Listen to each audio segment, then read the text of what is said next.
Here we are, Green Island. You asking me why it's green? You can guess. I'm gonna cook you today an amazing tropical recipe with a Spanish twist. Green Island is one of the only islands in the Great Barrier Reef that actually still got a rainforest. For the tuna carpaccio, we just need a lovely steak of tuna, nice and chunky. Get a potato and round it slowly and get beautiful balls that you're gonna start to brown in a really hot pan with lovely extra virgin olive oil. About 5 or 6 of them, a little bit of olive oil, and we start to fry them from the side of the skin, so they get real nice and crunchy. They're gonna start cooking. They're gonna take about 4 or 5 minutes. For a nice tomato souquette is the garlic. Bang! Nice and smashed, nice and fine. Slowly goes in there. All the acids and the oils from the garlic start to come out. It couldn't be a Mediterranean recipe with a little bit of parsley. So very, very rustic, nice and fine. And it goes in the pan again. Principal ingredient for the souquette is the tomato con cas. The tomato in 4 segments. We get the seeds and the watery part out of the way. We cut in long batonnets the tomato, and straight after in little cubes. And they go into the pan. The smokiness of the tomato souquette comes from the paprika.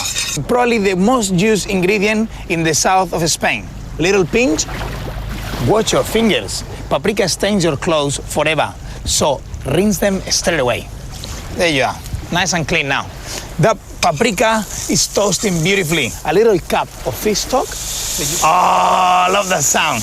And the smell is just beautiful. We leave that fish stock in there about 5 to 6 minutes. And what is basically gonna happen is the potato is gonna soak all the amazing flavors of the paprika, the garlic, and the parsley.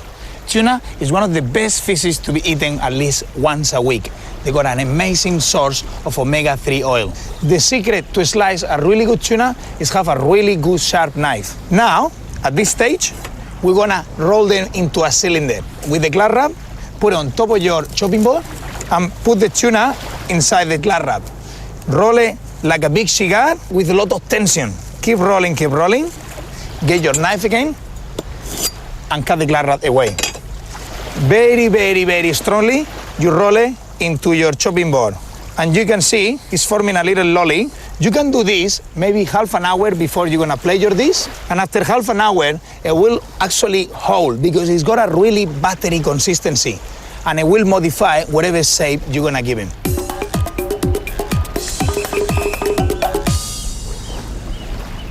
So the tuna is ready, beautifully cylindric. And now the souquette, it smells beautiful. It's ready to go. So I'll switch it off and I'll leave it set for like 30 seconds. Have a look in this, guys. Get the top off. And with the back of the knife, you can press it slowly. You see? Magic. How the tuna slowly have a look around. And with a very sharp knife, just one cut. The tuna is really buttery, so it will cut beautifully. The sounds of the waves, the beautiful tuna, this lovely sauce, oh my God, breathtaking. Stack them all together and create a long like center in the plate with all the tuna with each other. Once we got all that finished, we scoop a tiny little bit of aioli. It's gonna give a lovely creaminess to the sauce. Because the souquette is still a little bit hot, it's gonna be really nice and warm, and it's gonna slowly cook the surface of the tuna. The potatoes, they soak all that goodness from the sauce. Look at that. We totally cover the tuna with the souquette, and we leave it for a couple of seconds before we're gonna eat it. What better kitchen in the world than Green Island in the middle of the paradise to cook an amazing recipe like that? If I can do this in the middle of paradise, you have to be able to do it at home with your family. And here I am with all the turtles. Salud.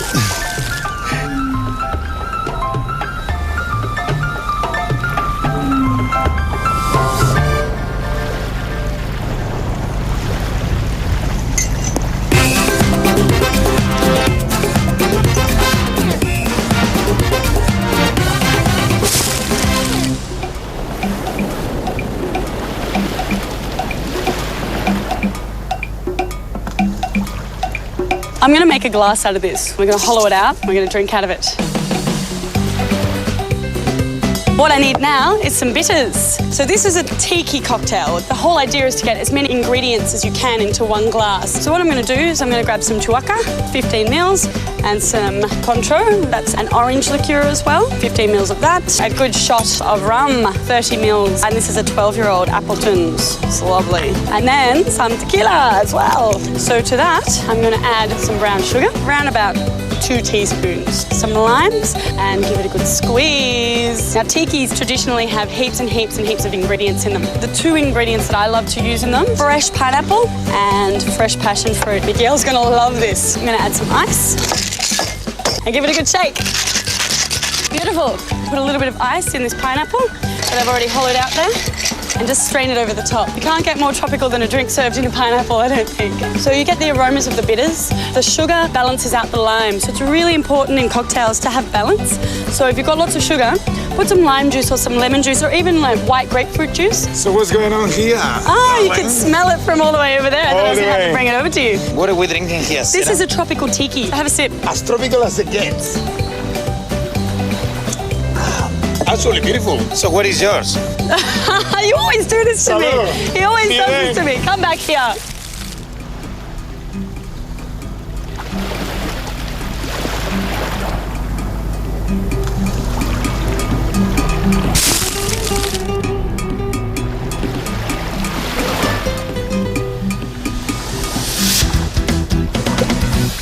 I'm gonna show you the perfect trick for the party when you invite your girlfriends, your boyfriends, your friends, your mom, your dad, your mistresses, whoever you're gonna invite. The little chicken, like sort of wonton style parcel, but instead to use a wonton wrapper, I'm gonna use a cabbage leaf, so it's nice and healthy too. 2 easy steps. First, we need to blanch the leaves so they become nice and soft, and we can wrap the chicken parcels. The white part is really hard, so we'll cut it off out of the way. We're gonna give them a swim, like a little spa, for around 10 seconds, so they get nice and soft, and straight after, go into ice water. 10 seconds, more than enough. All the great stuff, the chlorophyll, the vitamins, the best of the vegetable is coming out. Cabbage fishing. Get these little beauties, green, bright, amazing color, straight into the ice water.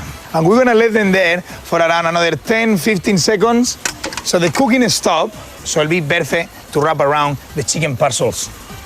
And now, the steamer goes in, close it, and onto a tea towel or a chucks, we're gonna make sure that we pat dry the leaves.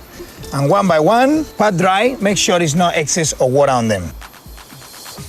Chef's got tea towels everywhere, making a lovely bed for my little cabbage leaves.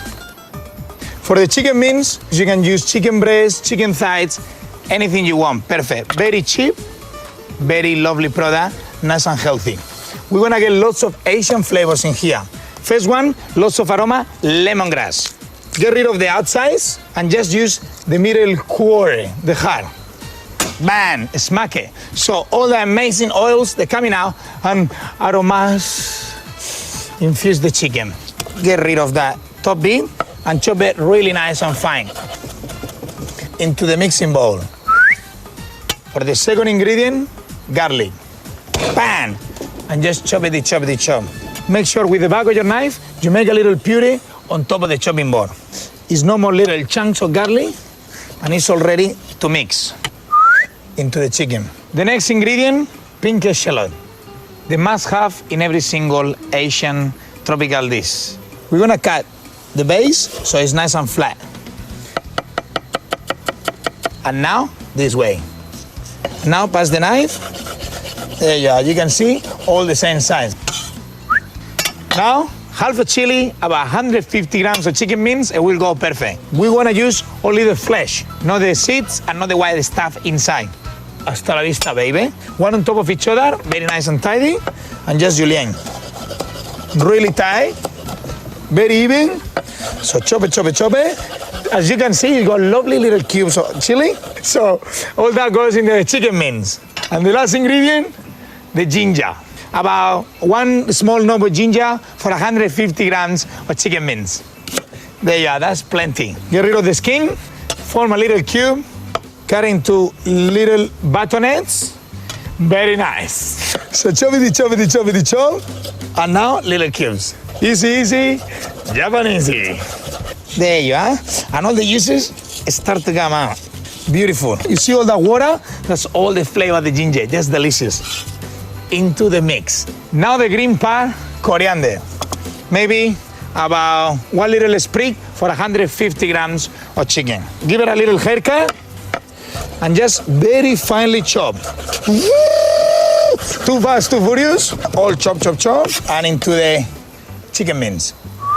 Make sure when you mix, everything is spread really evenly. So with a couple of spoons, mix everything very nice and even. The chicken mince start to reach room temperature and it's gonna soak all the flavors fantastically. The seasoning of this recipe is gonna be sweet soy. Soy has got lots of salt, but at the same time, it's got a lovely caramel touch. A tiny little drop of this, it'll be plenty. I love this ingredient. It gives an amazing Asian touch to the dish. And just mix it in, and all the richness of the soy goes to the chicken. Now, come back to our cabbage leaves, and they're ready for the action, just like me. Born ready. A little conejo, 2 spoons, like a teardrop. I'm crying for you, estoy llorando por ti, estoy llorando por cosas de ayer. There you are. For a little bit of texture, cashew nuts. We're just gonna crush them, a little sprinkle on top of each parcel. It's gonna be beautiful when you bite it. Now, we're gonna do a parcel. We're just gonna go along the way, fold it, put it to sleep, little cute, little cabbage roll. Just fold it into a beautiful parcel. So, exactly the same 5 times. When it cooks, it's gonna set nice and chunky and hard, and it's not gonna come out of the holes. So don't worry if it's tiny little bits of holes in the leaf. Finish to roll the last one, and now it's steaming time. Non-stick paper inside of the steamer. Put the little parcels where the leaf is closing the parcel. Oh, that's really hot. Over 100 degrees inside the steamer. Put them all nice together so they won't open. Was, that's getting hot in here. So take out your clothes. I wanna take your clothes off. Now, 3 minutes, it's gonna be ready to go. I'll let the steam to do the rest of the job.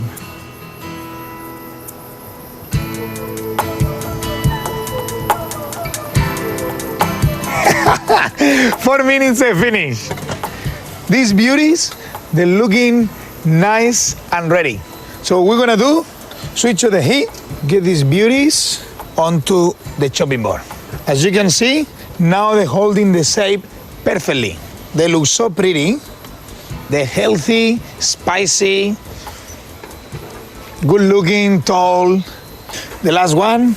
So now, a long white plate waiting for your guests, your family, your friends, your mistresses, anybody you invite to the party, and set them beautifully with a lot of style onto the plate, like restaurant style. This is perfectly a nice tropical, spicy, Asian sort of canapé looking, and it's really easy, as you can see, to make back at home. And to finish it, these beauties here, they call baby coriander, 1 leaf on top of each, a little sprinkle of olive oil for the shining factor, fantastic, and to finish, for the contrast of the color, a little bit of sweet soy. 4 minutes in the steamer, the perfect trick here in paradise, waiting for my guests.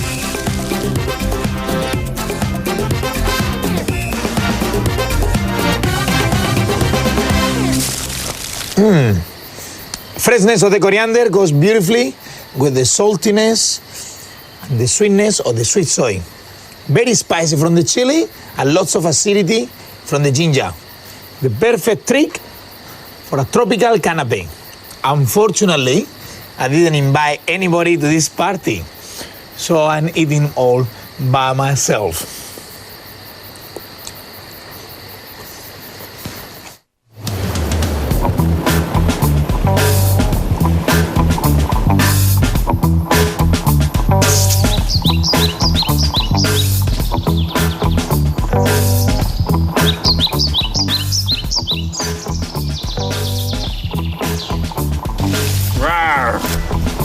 These ones here, the jaboticaba grapes. As you can see, the green ones, you cannot use them. You have to wait for the nice and plummy ones. When they're nice and ripe, they get bigger. This will be perfect for a tropical sangria. This is the kaffir lime tree. These leaves, they're most commonly used in like Vietnamese salad. You smell this fantastic like Thai cuisine, Indian cooking. They have so much power of fragrance. It's amazing. Let's go to the next recipe.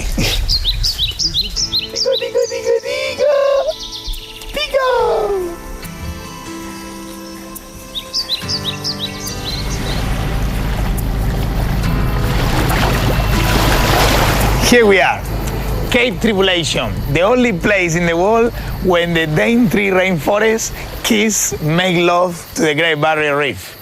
Today I've been in an amazing exotic farm and I came up with this brilliant recipe.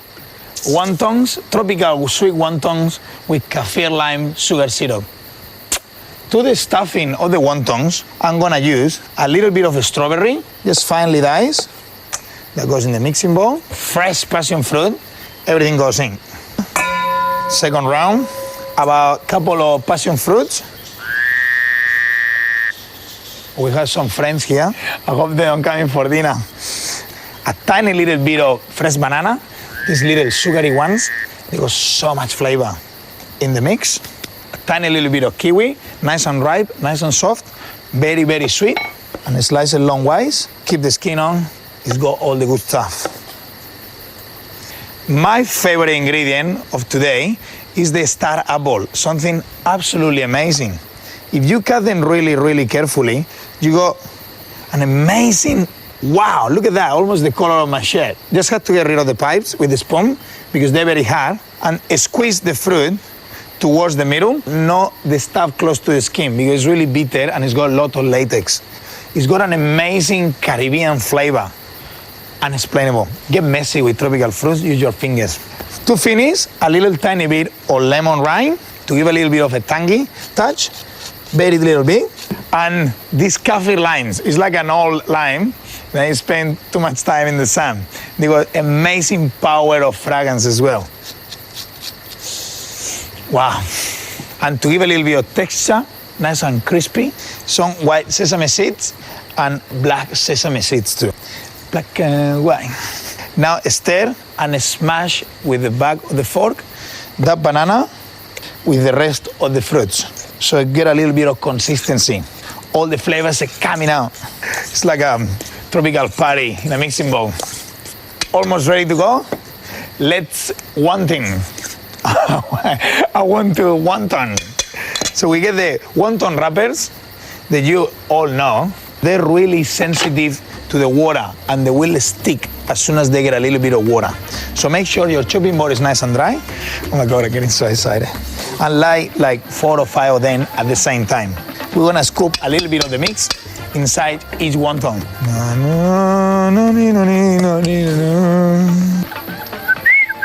Get your finger into the water and wet the sides of the wontons and bring it corner with corner. Press it with your fingers all the way to the corners, making a little parcel until you get that lovely shape so it holds like a little money bag.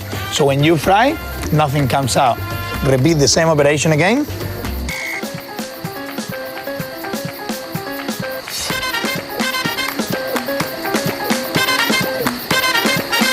Oh my God, it looks so good.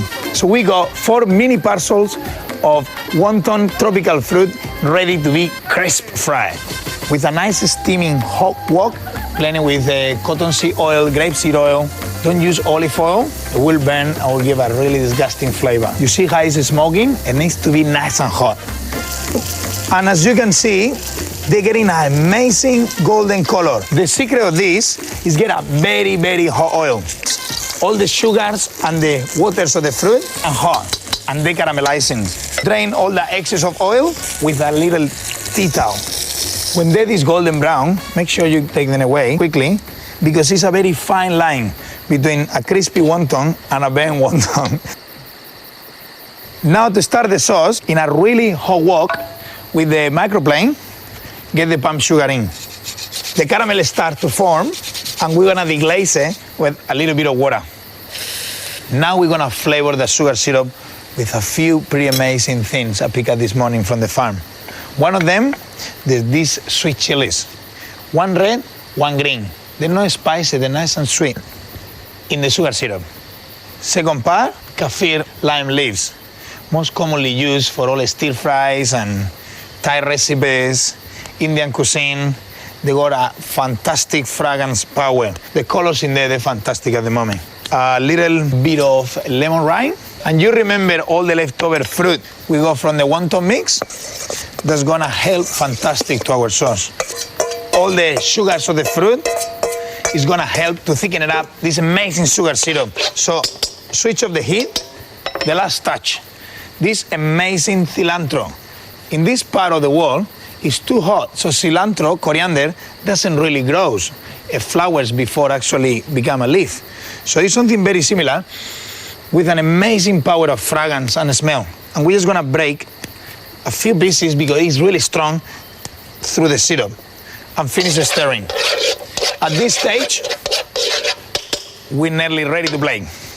So let's go. I feel like Captain Cook. You get it? He crashed here, same as me, this morning, lost in the forest. And put all that amazing mix of fruits in the base of the plate. Oh my God, that looks so good. I cannot wait to start munching this in the middle of the rainforest and get these big fellas around the plate. So finish with these amazing jaboticaba grapes, very tropical as well. And here you go, an Asian dish, a tropical twist, a Spanish chef. What an explosive combination. Let's taste it.